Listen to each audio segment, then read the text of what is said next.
के बारे में मैंने एक वीडियो पहले भी बनाया था, ठीक-ठाक रेस्पॉन्स था उसका। लेकिन इसके बावजूद भी मैं देखता हूँ कि काफ़ी लोगों को विटामिन डी की इम्पोर्टेंस के बारे में नहीं पता और काफ़ी गलतफ़हमियाँ हैं। तो आज की इस वीडियो में मैं इन गलतफ़हमियों पे थोड़ा-सा ध्यान दूँगा और फिर मैं ये बताऊँगा कि आप इसको कैसे दूर कर सकते हैं, विटामिन डी की डेफ़िशिएंसी को और क्या-क्या सिम्पटम्स हैं। सिम्पटम्स का जानना बहुत ज़रूरी है।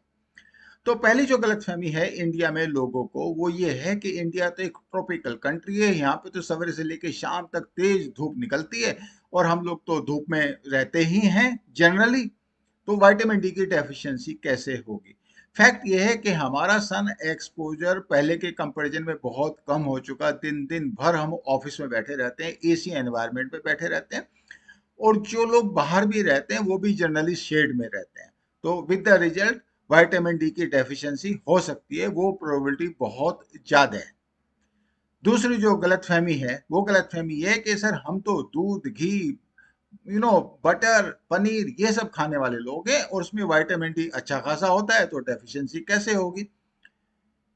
मैं आपकी जानकारी के लिए बता दूं, जो नॉन वेजिटेरियन फूड है स्पेशली फिश वगैरह, उसमें विटामिन डी की जो क्वांटिटी होती है वो वेजिटेरियन फूड से ज़्यादा होती है और वहाँ पर भी डेफिशिएंसी पाई जाती है वेस्टर्न कंट्रीज में अच्छी खासी। तो आपको ये गलतफहमी निकालनी पड़ेगी कि खाली आप वेजिटेरियन हैं तो इसकी डेफिशिएंसी नहीं होगी।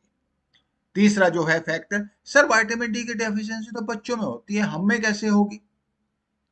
बच्चों में होती है। हम लोग सोचते हैं कि बोन डिफॉर्मिटी हो जाएगी अगर विटामिन डी की डेफिशिएंसी रहेगी, तो हम केयरफुल हैं और जैसे ही हम बड़े हो जाते हैं हम सोचते हैं कि नहीं, हमारे अंदर नहीं होने वाली, क्योंकि हमारे अंदर बोन्स नॉर्मल हैं, कोई डिफॉर्मिटी होने का चांस नहीं है।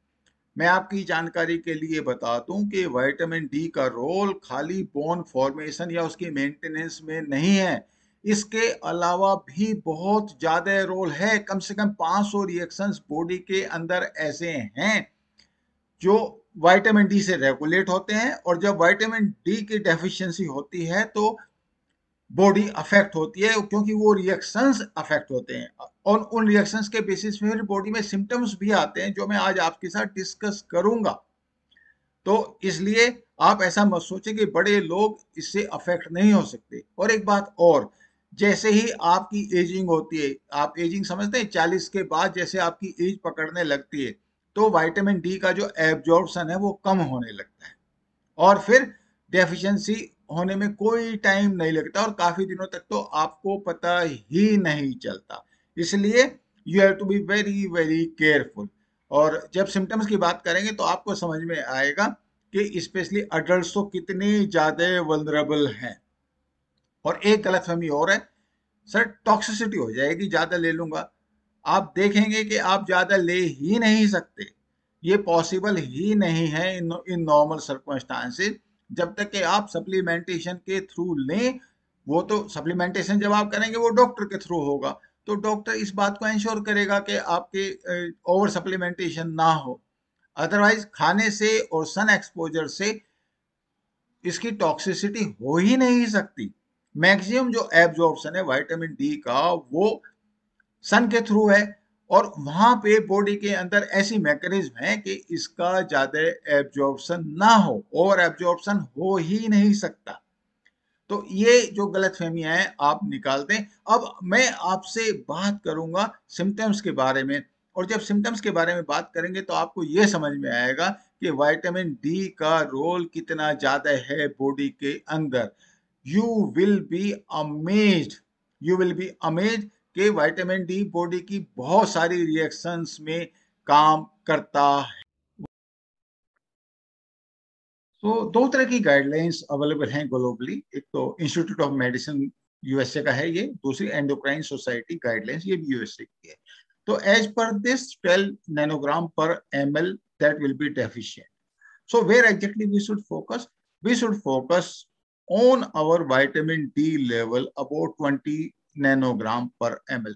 That should be our focus. इससे नीचे जाते ही ऑब्वियसली बॉडी के लिए वो एडिक्वेट नहीं होता। देख सकते हैं कि जो अपर लिमिट है वो अडल्ट की कितना एक्चुअली वो सप्लीमेंटेशन ले सकते हैं। 4000 इंटरनेशनल यूनिट की पर डे की है ये, और that is from the institute of medicine. And जो एंडोक्राइन सोसाइटी है वो कहती है कि आप 10,000 इंटरनेशनल यूनिट पर डे तक ले सकते हैं। और डोजिंग जनरली जो विटामिन डी की है वो वीकली बेसिस पे की जाती है। इसके अलावा एक फैक्ट मैं आपको और बता देता हूँ, अगर आप 100 इंटरनेशनल यूनिट लेंगे तो उससे आपका जो ब्लड लेवल है वो 1 नैनोग्राम विटामिन डी का बढ़ेगा। तो ये भी एक रफ कैलकुलेशन आप ध्यान रखें। अब मैं आपको एक क्लिनिकल केस के बेसिस पे आपको ये बताऊंगा कि क्या क्या सिम्टम्स आ सकते हैं। मैं साइट इसमें दे रहा हूं, ऑलरेडी आपके सामने है। जहां पे भी सिम्टम्स की या ट्रीटमेंट की बात आ जाएगी तो वो एक मेडिकल साइंस का इश्यू हो जाएगा। तो मेरा जो पर्पज है वो डॉक्टर को रिप्लेस करना नहीं है। मेरा पर्पज है कि एज ए पेशेंट आपको वाइज बनाना, जिससे आपको ये समझ में आ जाए कि आपको कब डॉक्टर को अप्रोच करना है और विटामिन डी की डेफिशिएंसी के क्या सिम्टम्स हो सकते हैं।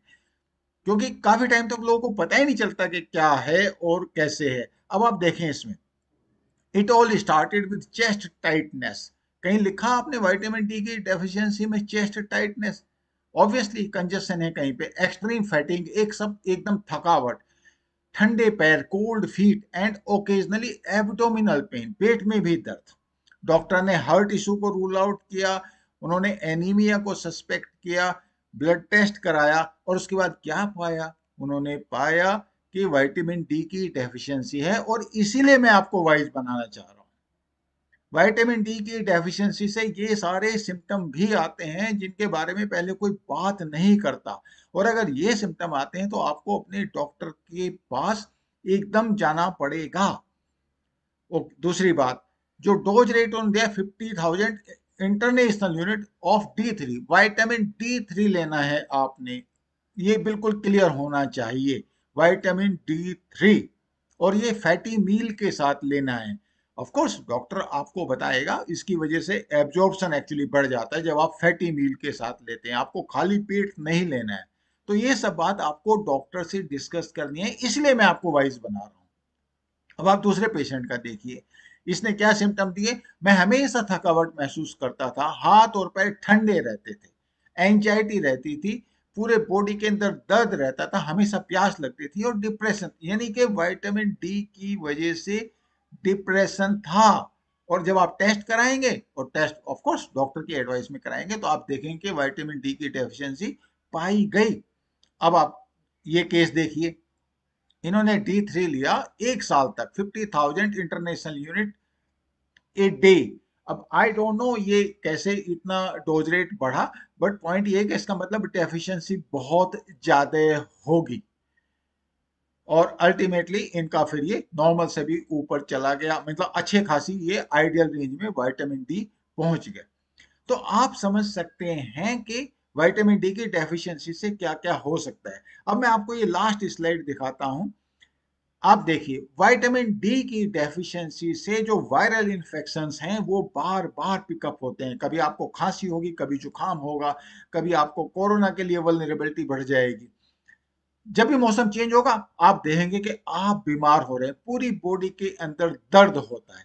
अब एक्सट्रीम फटीग, एकदम थकावट, ब्रेन फॉग, मतलब कुछ समझ नहीं आता, बॉडी एक। अब ये जो बॉडी एक इसलिए होता है कि विटामिन डी की डेफिशिएंसी से पेन जो है वो मसल्स में भी होता है और बोन्स के ऊपर भी होता है। मैं जॉइंट पेन की बात नहीं कर रहा हूं जैसे मैंने पढ़ा, बट अल्टीमेटली आके इसमें किसका जजमेंट काउंट करेगा? आपके डॉक्टर का। लेकिन आपको वाइज होना पड़ेगा। हेडेक होता है इसमें, देयर इज ऑलवेज कुछ ना कुछ प्रॉब्लम आपको लगती है कि बॉडी इज नॉट रेस्पॉन्डिंग। चाहे दिस जेंटलमैन पर्टिकुलर ना ये वेजिटेरियन था, कभी अल्कोहल, ड्रग्स, ये सब कुछ उसने नहीं किया, मेडिटेशन भी करता था, इसके बावजूद भी विटामिन डी की डेफिशिएंसी पाई गई। तो मेरा मतलब यह है कि आप लोगों को वाइज होना पड़ेगा कि विटामिन डी की डेफिशिएंसी आपको कहां कहां किस तरह के सिम्टम दे सकते हैं। बॉडी के अंदर ऐसी कोई भी सिस्टम नहीं है जो विटामिन डी की डेफिशिएंसी से अफेक्ट ना हो। ये बात आपकी जरूरी है। This is the most important thing, and which is I am very keen के आप इस बात को समझें। तो आपके लिए एक्शन पॉइंट क्या क्या होंगे? पहली बात तो ये माइंडसेट आपको चेंज करना पड़ेगा कि विटामिन डी की डेफिशिएंसी आपको नहीं हो सकती। हो सकती है और बिल्कुल हो सकती है, तो you have to very very care.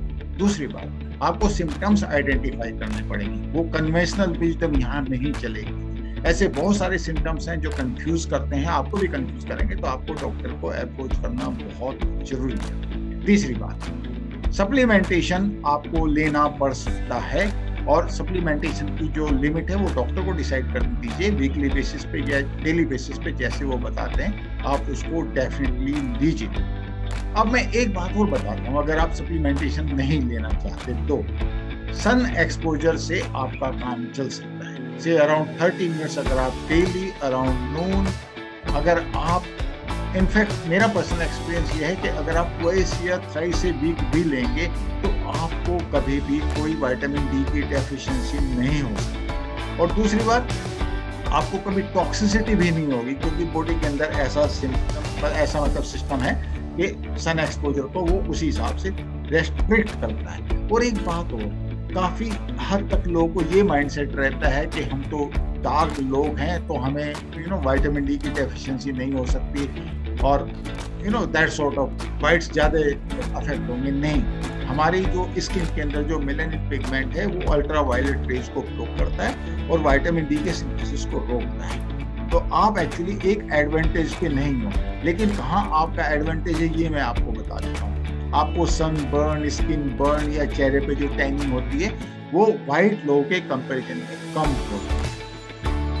चेहरे के ऊपर जब आप सन एक्सपोजर लेते हैं, अगर आप चाहें तो सन ब्लॉक लगवा सकते हैं, लेकिन आपको सन एक्सपोजर लेना ही पड़ेगा। विटामिन डी के बगैर आपको आप सर्वाइव कर ही नहीं सकते। इनफैक्ट पोस्ट कोविड कॉम्प्लिकेशन जितने भी आप देखें, आपको पता चल जाएगा कि विटामिन डी का कितना इम्पोर्टेंट रोल है, और ये रोल हम नेग्लेक्ट करते आ रहे हैं। हमने विटामिन डी को एक छोटा मोटा विटामिन समझ के उसको नेग्लेक्ट करके रखा, और जब हम परेशानी में हैं तो हमें फिर दोबारा विटामिन डी की ध्यान आई। तो be very very careful, take care, I will see you in next video.